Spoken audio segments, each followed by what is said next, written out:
Kalau kepinginan saya itu juga kepingin hari ini orang tua percaya.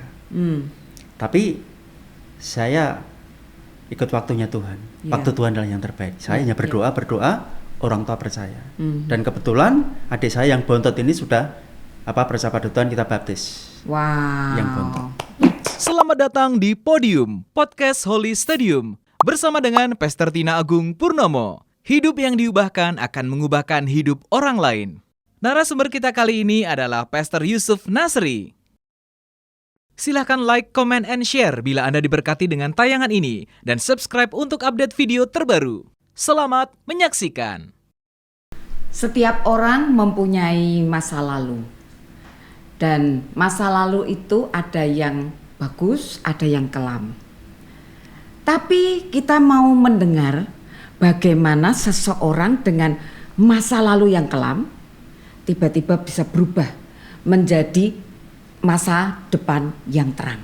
Nah, ada satu kisah yang luar biasa di mana seorang pemuda yang ingin membakar sebuah gereja.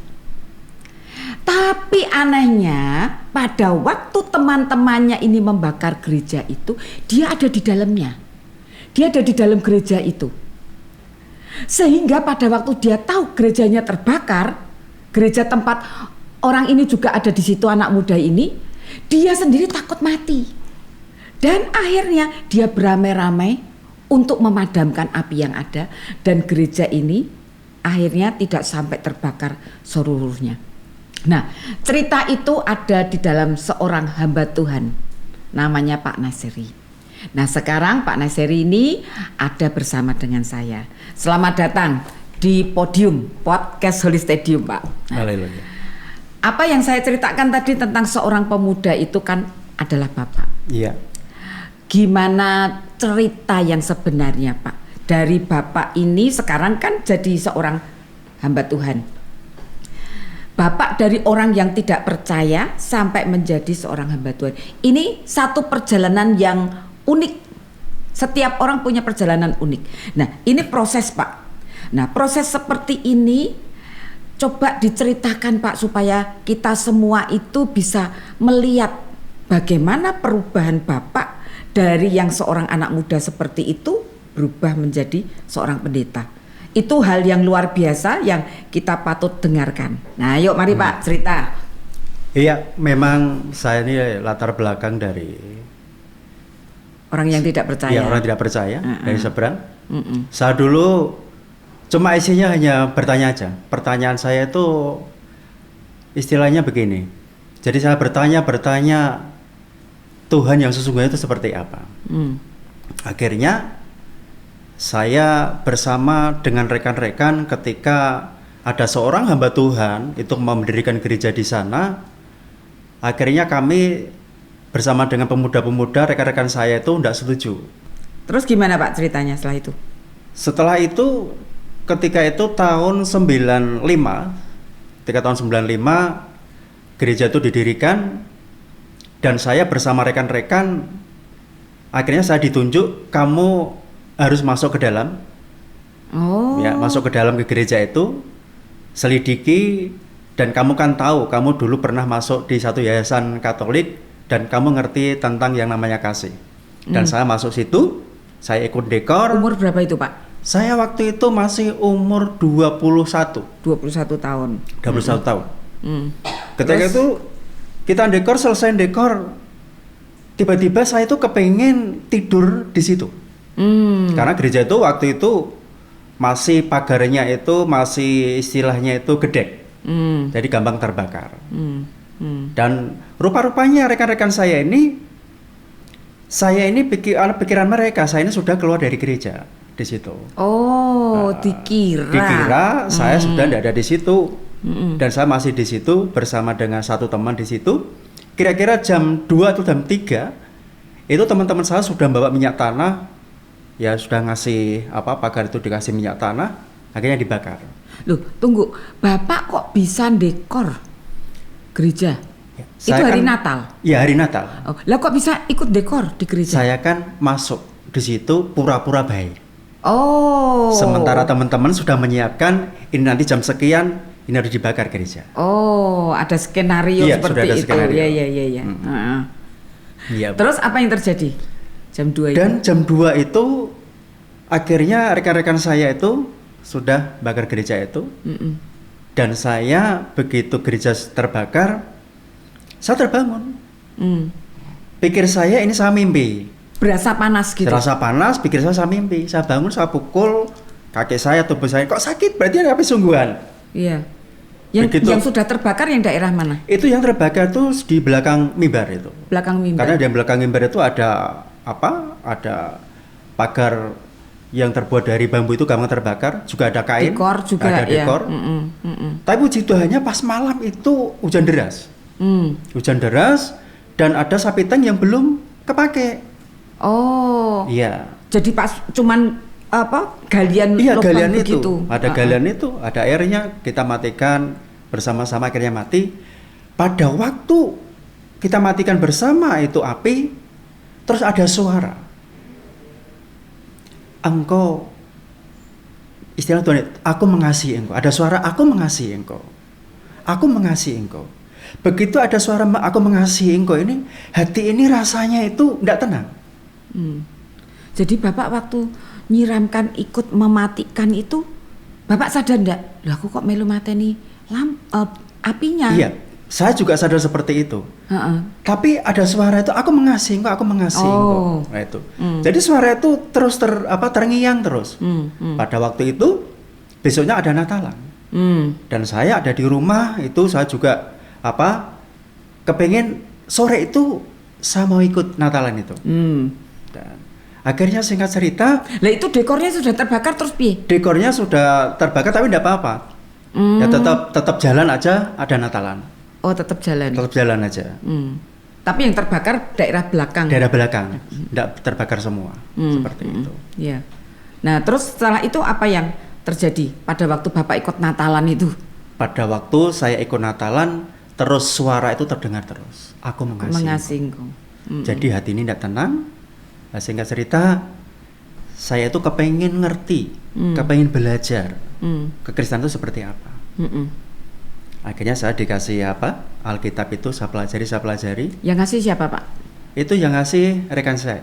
Ini istri, yang sekarang jadi istri. Oh. Nah, ini luar biasa. Yang sekarang jadi istri. Kita pelajari. Akhirnya orang tua tahu kalau saya itu belajar tentang kekristenan. Iya. Nah, singkat cerita, saya dipanggil oleh keluarga, terus disidang. Ya dari kakak daripada bapak, ibu saya didatangkan semua, dan banyak warga datang ke rumah bapak saya untuk melihat apa yang terjadi. Dan pada waktu saya dikasih pertanyaan-pertanyaan. Pertanyaan yang pertama itu, presiden kita namanya siapa? Terus agamanya siapa? Agamanya apa? Ya saya jawab. Terus yang pertanyaan yang kedua, bapak saya itu pertanyaan yang kedua itu di sebelah saya, rambut saya masih gondrong. Saya ngerti, kalau nanti jawaban saya salah, saya dipukul. Oh. Saya dipukul. Akhirnya dikasih pertanyaan, nomor 1 siapa? Tuhan Yesus atau orang tuamu yang melahirkan? Tapi di hati ini ada suara itu tadi. Aku mengasihi engkau, aku mengasihi engkau. Jadi saya tidak takut. Ketika dikasih pertanyaan lagi, nomor 1 siapa? Saya dengan beraninya, nomor 1 Tuhan Yesus. Begitu saya jawab itu, tangan bapak saya ini bisa begini. Mau mukul. Kayak orang stroke. Mau mukul. Mau mukul. Tapi kayak orang stroke. Ternyata saya ngerti bahwa barang siapa mengakui aku di depan orang banyak, aku juga tidak malu mengakui engkau. Di situ saya semakin berani. Saya semakin belajar tentang kebenaran. Akhirnya daripada bapak saya mengatakan, kalau engkau sudah ambil keputusan seperti itu, satu hal yang engkau ingat, tidak dapat warisan, kamu harus pergi dari rumah. Orang tua ngomong, kelangan ndok siji ora apa-apa. Ya, bahasa Jawa seperti itu. Jadi akhirnya saya diusir dari rumah. Nah terus nginep di mana, Pak? Saya itu dibimbing sama seorang hamba Tuhan, namanya Bapak Thomas Didimus Tanto. Saya ditempatkan di satu tempat ya bersama dengan rekan-rekan yang ada di Semarang. Di Semarang atau di Purwodadi? Di Semarang. Di Semarang. Di Semarang saya juga dibimbing di situ. Dan situ saya dikuatkan, terus kamu percaya Tuhan pasti akan tolong. Oh. Seperti itu.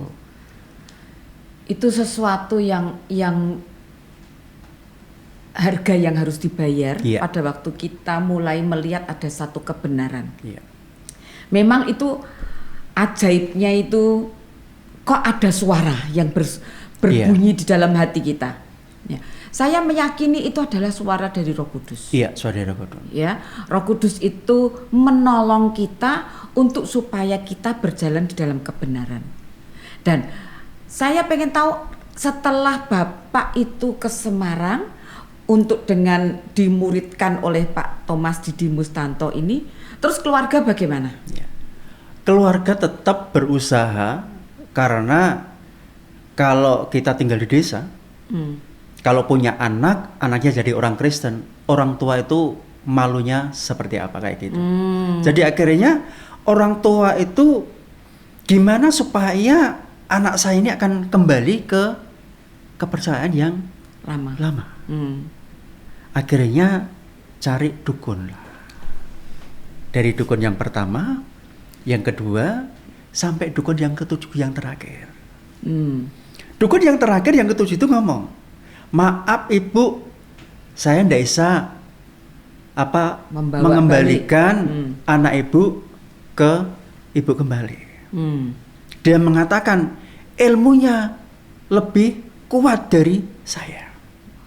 Padahal saya tidak merasa saya dapat ilmu dari mana. Iya. Tetapi kalau kita percaya pada Tuhan, ada kuasa yang besar, yang luar biasa. Saya meyakini seperti itu. Amin. Nah, terus setelah itu Bapak di Semarang itu bagaimana proses yang ada sampai Bapak sekarang ini jadi pendeta di tempat yang gereja itu di mana pernah mau dibakar itu, mau dihabiskan, ya. Nah, itu gimana ceritanya? Akhirnya di Semarang kita dibimbing, terus kita juga pacaran dengan istri saya sekarang ini. Terus akhirnya nikah, dan orang tua pun kita undang tidak mau. Tidak datang. Terus walinya siapa? Walinya itu istilahnya teman dari bapak dari teman saya. Ya, dia datang untuk melamarkan saya. Seperti itu. Nah, akhirnya kita nikah, terus kita punya anak. Saya pikir ketika orang tua saya punya cucu itu, ya, pasti seneng saya ya. seneng. Akhirnya anak saya ini saya bawa ke orang tua saya. Biasanya kan sudah luluh kalau punya cucu. Tapi ternyata enggak. Dia ngomong, ini bukan cucu saya. Oh ya? Ya, kita bawain makanan, ya tetap enggak mau. Setiap kita bawa makanan, justru makanannya dikasih orang lain karena haram kalau dikasih orang Kristen. Tapi yang luar biasa, saya punya istri yang dasar dan luar biasa ini. Dia selalu mengajarkan diterima enggak diterima, tetap kita kasih. Dan puji Tuhan sampai sekarang sudah baiknya luar biasa. Nah akhirnya bapaknya juga menerima itu setelah berapa lama? Setelah menikah baru. Setelah menikah bapak itu bisa menerima Pak Nasri lagi. Ya, setelah menikah terus punya anak yang pertama itu kita bawa ke sana. Terus ibu saya itu sakit. Sakit. Ibu sakit, tapi terus dia dikasih mimpi. Pokoknya saya kepengen ketemu dengan cucu. Ketika kepengen ketemu dengan cucu, akhirnya adik saya datang ke Semarang. Datang ke Semarang supaya saya kembali ke rumah. Ibu sakit, kepengen lihat cucunya. Saya bawa ke sana. Begitu. Umur berapa itu anaknya? Itu sekitar umur 2 tahun. 2 tahun. Kita bawa ke sana, begitu lihat cucunya langsung sembuh. Wow. Mulai dari itu baiknya luar biasa. Yang Bapak juga? Yang Bapak juga sudah baik semua. Baik semua. Akhirnya saya diutus sama Bapak Thomas itu pelayan di sana. Untuk melayani di desa di desa sana di mana gereja yang sama yang pernah saya dulu bakar. Dulu sering diganggu. Pokoknya sering di gendeng itu sering dibalangi batu seperti Iya, itu. iya. Nah, sekarang terus akhirnya menggembalakan di situ. Mengembalakan di Anaknya situ. berapa, Pak Dua. Masteri? 2. Iya. Oh, laki perempuan? Perempuan semua. Perempuan semua? Iya. Wah, puji Tuhan.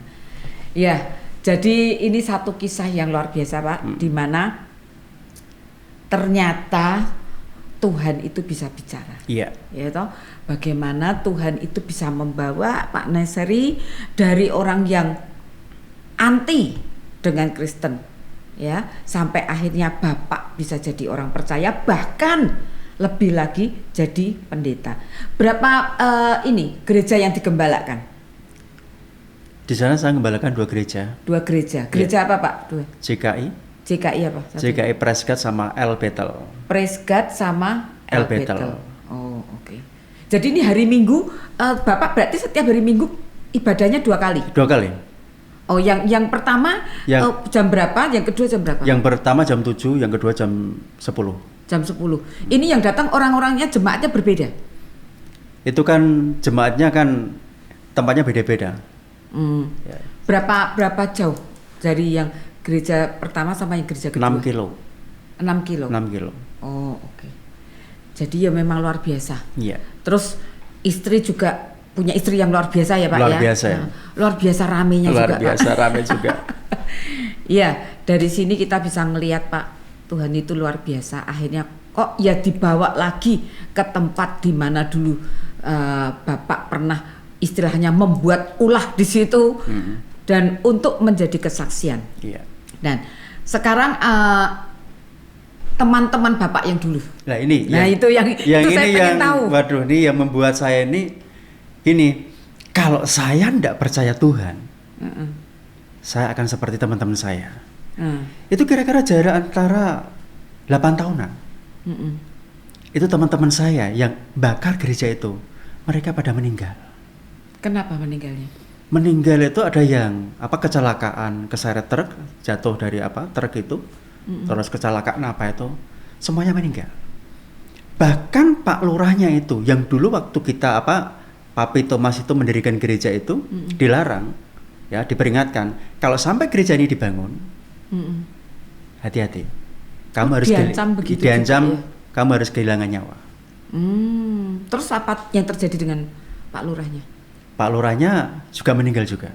Oh, meninggal juga. Apa yang di pikiran Bapak waktu dengar semua seperti itu? Yang Bapak pikirkan apa? Iya, ketika saya dengar semuanya itu, saya ini merasa, saya bersyukur. Bersyukur kepada Tuhan. Kalau saya tidak percaya Tuhan, saya kira tidak percaya, saya juga seperti teman-teman saya itu. Iya, iya. Wow, Tuhan itu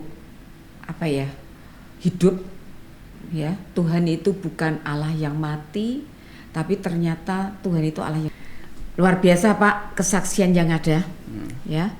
Bagaimana orang ingin membuktikan, Iya. Tuhan niki urip porak toh, Tuhan niki temenanan porak toh, gitu ya. Tapi memang saya sendiri, kita punya satu keyakinan bahwa Tuhan yang kita sembah itu hidup. Iya. Tapi di lain pihak, kita tahu ada teman-teman kita yang masih belum tahu. Tapi di dalam namanya pertemanan, bukan berarti kita punya agama keyakinan yang berbeda, kita tidak bisa berteman. Iya. Ya, karena disitulah akhirnya dengan ngobrol itu dia bisa membuktikan, kan, dia mau mencoba itu.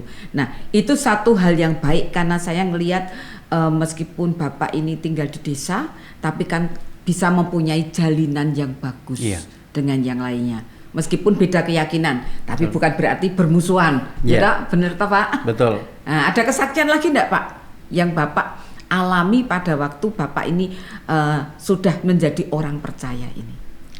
Pada waktu saya jadi orang percaya, memang ketika saya ditempatkan di sana, itu selalu diganggu juga. Ketika ditempatkan di sana, ada satu anak dukun itu datang ke saya. Dia ngomong begini, oh, kamu yang akan menggantikan hamba Tuhan yang meninggal dulu di sini. Ya, dia ngomong hati-hati ya.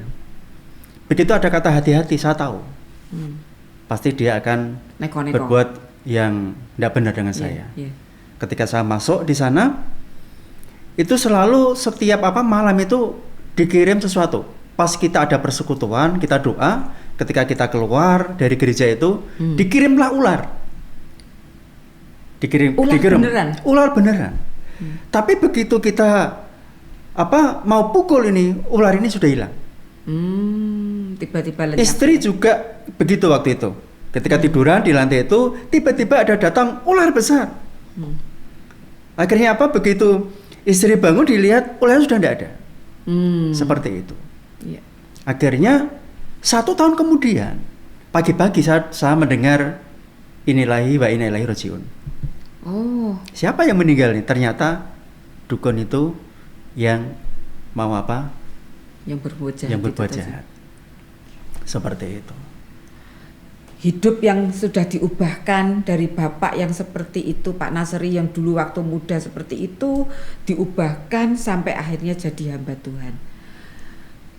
Saya percaya bahwa hidup kita yang sudah diubahkan oleh Tuhan akan bisa mengubah orang lain. Ya.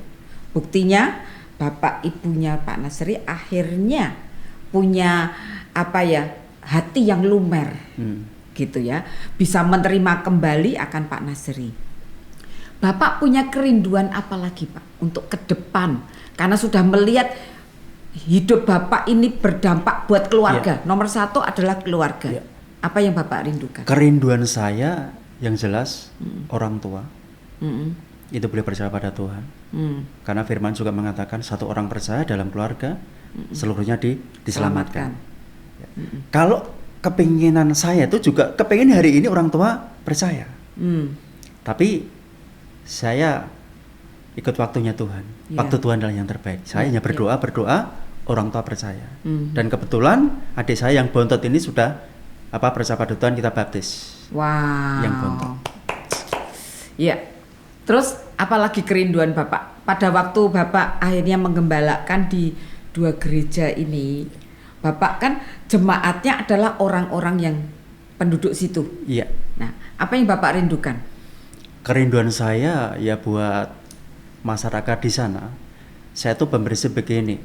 Jadi di dalam Matius 6 itu ada ayat 10.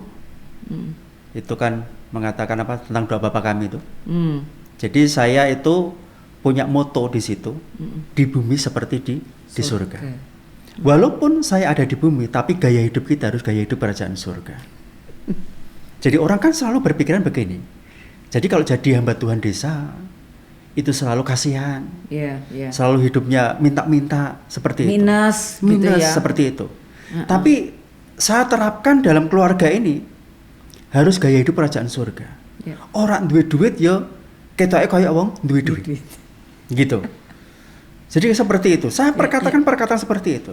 Sehingga orang-orang itu melihat keluarga kami itu adalah keluarga yang kaya. Bahkan sempat ada orang itu datang ke tempat kami, dia tuh ngomong, saya mau pinjam uang. Mau pinjam berapa Bapak? 50 juta. Padahal saya juga tidak punya uang 50 juta. Tapi mereka melihat saya itu orang kaya. Makanya firman juga mengatakan kalau musuhnya berjalan 1 kilo misalnya, kita harus berjalan 2 kilo gitu. Jadi bukan kita sombong tapi firman itu harus kita praktekkan. Gaya hidup kerajaan surga itu. Dan lewat itu akan banyak orang percaya pada Tuhan. Wah, itu luar biasa Pak. Karena saya gini, sistem dunia ini itu berbeda dengan sistem kerajaan surga. Betul. Ya. Pada waktu kita menerapkan sistem dunia ini ya kita hidup seperti orang dunia. Contohnya hemat pangkal kaya. Contohnya itu aja kan Pak. Betul. Ya, tapi di dalam kerajaan surga kita tidak pakai sistem seperti itu.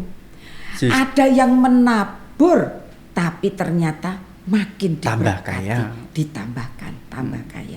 Jadi bukan berarti hemat itu nanti jadi kaya. Enggak. Kita menabur karena di kerajaan surga tabur maka akan menuai. Nah, kita menabur di di pekerjaan Tuhan, maka kita akan menuai. Nah, hukum tabur tuai itu adalah sistem dari kerajaan surga. Betul. Orang dunia melihat orang duit ya ora usah ngono apa-apa wis gitu. Saya pernah lihat begini. Ada ibu-ibu itu dititeni sama kelompoknya. Nek orang nganggo lipstik, orang di duit. Tapi nek nganggo lipstik dandan, wah di duit iki. Nah, di situ itu adalah orang dunia. Iya. Kalau kita sistem kerajaan surga, kita tidak boleh gitu. Betul. Punya duit atau tidak punya duit, sukacita. Betul. Nah, kalau tidak punya duit dengan sukacita itu berkatnya malah mengalir, ya toh. Jadi saya lihat itu hal yang kebenaran. Hidup kita harus berdasarkan hidup dari sistem kerajaan surga. Betul. Nah, ada kesaksian lagi enggak, Pak? Yang Bapak alami di dalam pada waktu ini, misalnya ya, kita tidak tahu.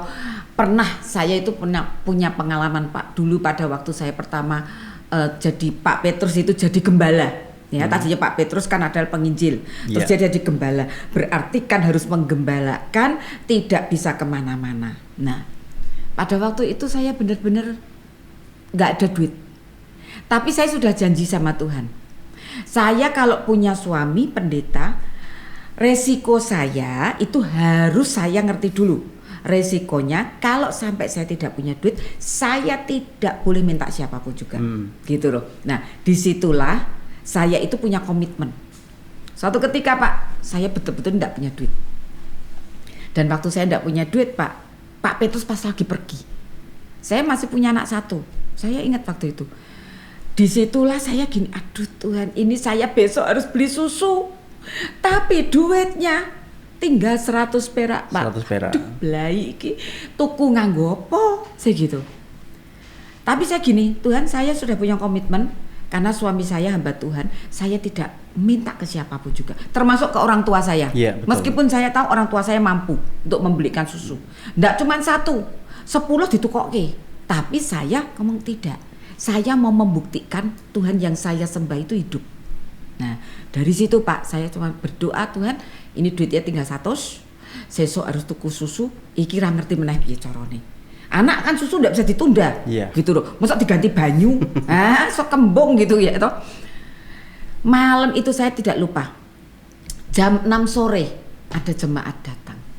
Dia ngomong gini, karena ini dia lebih tua dari saya, dia panggil, Tina, aku itu ndak tahu disuruh Tuhan sekarang ini. Saya mau tahan, Tuhan ngomong tidak, sekarang. Dia naik motor. Dia kata, aku disuruh Tuhan sekarang untuk memberikan ini ke kamu. Dikasih 200.000, Pak. Waduh, buat saya itu suatu hal yang saya tidak bisa lupakan, dan anak saya tak ceritain. Gitu loh. Bagaimana Tuhan itu membuat hal yang tidak ada menjadi ada. Iya. Nah, itu satu kesaksian yang saya tidak bisa lupakan. Nah, Pak Naseri ini pasti punya banyak cerita-cerita yang seperti ini, ya. Karena gaya hidup kita kalau ndak punya ya nyuwun sak welasane, sok wong tuwa gitu toh. Wong duwe wong tuwa nggo apa? Iya. Tapi saya punya prinsip kerajaan surga. Saya harus menunjukkan Tuhan yang aku sembah. Dan dengan prinsip seperti itu Tuhan membuktikan Tuhan itu hidup nyata. Nah, Pak Naseri, ada enggak kesaksian yang dari sekian itu yang berkesan? Pasti banyak. Yang berkesan kesaksian itu memang seperti tadi katakan, kalau kita mau diberkati ya satu hal tabur. Pada waktu itu istri hamil besar sekitar ya 9 bulanan. Anak itu. Pertama apa anak guru? Anak pertama. Anak pertama. Anak pertama, apalagi hidup di desa. Persembahannya kita tahu, ya. Ya segitulah tidak cukup seperti itu.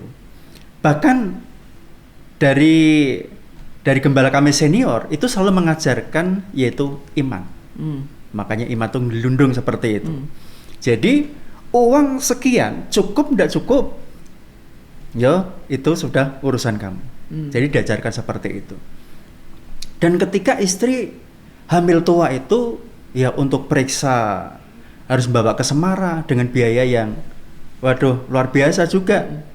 Tapi saya punya prinsip begini, seperti tadi Ibu Tina katakan, walaupun kita kekurangan tapi kita ndak punya istilahnya wajahnya yang malas-melas, harus Iya. pergi ke orang tua. Iya, Kalau betul. saya datang ke orang tua pasti dikasih uang. Iya, betul. Tapi saya mau belajar kalau Tuhan itu hidup. Iya. Ya.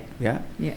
Ketika itu kita butuh uang untuk periksa itu, ya, kita harus benar-benar yaitu mengandalkan yang namanya apa?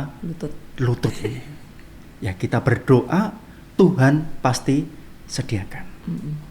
Dan pada waktu itu uang kami itu cuma hanya berapa, itu sekitar hanya 15 ribuan seperti itu. Saya kira tidak cukup. Tapi kita percaya di dalam Tuhan pasti ada sesuatu yang luar biasa. Ya. Kita Apa yang berdoa, terjadi? ya. Akhirnya ada seseorang yang datang, dia itu juga butuh pertolongan. Oh, orang datang tapi dia butuh pertolongan. Sementara saya sendiri Butuh juga ditolong butuh. juga. Ya, terus? Kalau kita tidak hidup dalam kebenaran firman Tuhan, tidak menggenapi firman Tuhan, ketika kita didatangi orang itu yang butuh pertolongan, kita akan berkata, lagi dit sakmene tak nggowe ra cukup. Iya. Tapi selalu ada suara, kasihkan. Kasihkan. Akhirnya apa? Kita kasihkan. 15.000 itu. 15 ribu kita kasihkan. Rasanya gimana kayak gitu? Iya. Entah Tapi ketika kita mau melepaskan apa yang kita punya itu, sudah kita lepas, ada sesuatu yang lega di sini. Oh, betul. Ada sesuatu yang lega. Iya. Ternyata ketika kita melepaskan itu, Tuhan tidak tinggal diam. Ada seseorang juga memberkati kita. 15 ribu diganti 150. Wow. Luar biasa. Berarti Tuhan tidak pernah tinggal diam. Iya. Dan Gitu. Tuhan itu hidup. Jangan Bapak. kita menyerah. Betul. Iya, itu hal yang bagus. Bagaimana kita itu bisa melihat bahwa Tuhan yang kita sembah itu hidup. Hidup, benar-benar hidup. Dan di dalam realita hidup kita, kalau kita tidak merasakan bahwa Tuhan hidup, rugi. Ruginya pol ya Pak ya. Betul, Mas, rugi betul. Iya. Jadi di sini kita belajar, ayo kita yang sudah percaya ini, ayo hiduplah dengan gaya kerajaan surga, bukan seperti sistem dunia. Karena kalau begitu kita masuk dalam sistem kerajaan Allah, maka yang dikatakan di kerajaan Allah adalah tabur akan tuai. Nah, beri maka kamu akan diberi. Melepaskan 15 ribu terakhir itu tidak gampang ya juga. Betul. Ya toh? Itu tapi begitu dilepaskan memang saya bisa ngerasain. Iya. Kayak di sini lego. Karena apa? Ada sesuatu yang lepas. Karena kita berjalan di dalam ketaatan. Betul. Nah, begitu kita berjalan di dalam ketaatan dan kita melakukan hukum kerajaan Allah, beri maka kita akan diberi. Dan disitulah kita melihat Tuhan itu hidup. Wah, terima kasih sekali Pak Nasri. Saya melihat bagaimana Tuhan itu bekerja di dalam hidup kita. Dan ini harus dijadikan contoh buat yang lain. Buat semua pendengar yang ada. Kalau kita mendengarkan ini, saudara sedang dalam kondisi mungkin lemah imannya. Saudara sudah percaya, tapi belum sampai bisa menikmati yang namanya kehidupan di dalam kerajaan surga. Maka bisa praktek. Caranya apa? Tuh, beri maka kamu akan diberi. Yes. Tabur kita akan menuai. Nah, disitulah kita bisa melihat Allah yang hidup. Amin. Kita mesti mengerjakan bagian kita, maka Tuhan akan mengerjakan keajaiban buat kita. Tuhan Yesus memberkati. Haleluya. Amin. Banyaklah rancangan di hati manusia, tetapi keputusan Tuhanlah yang terlaksana. Manusia punya rencana yang jahat, tapi Tuhan selalu sanggup membalikan keadaan dan mengubah rencana jahat menjadi rencana yang mendatangkan kebaikan.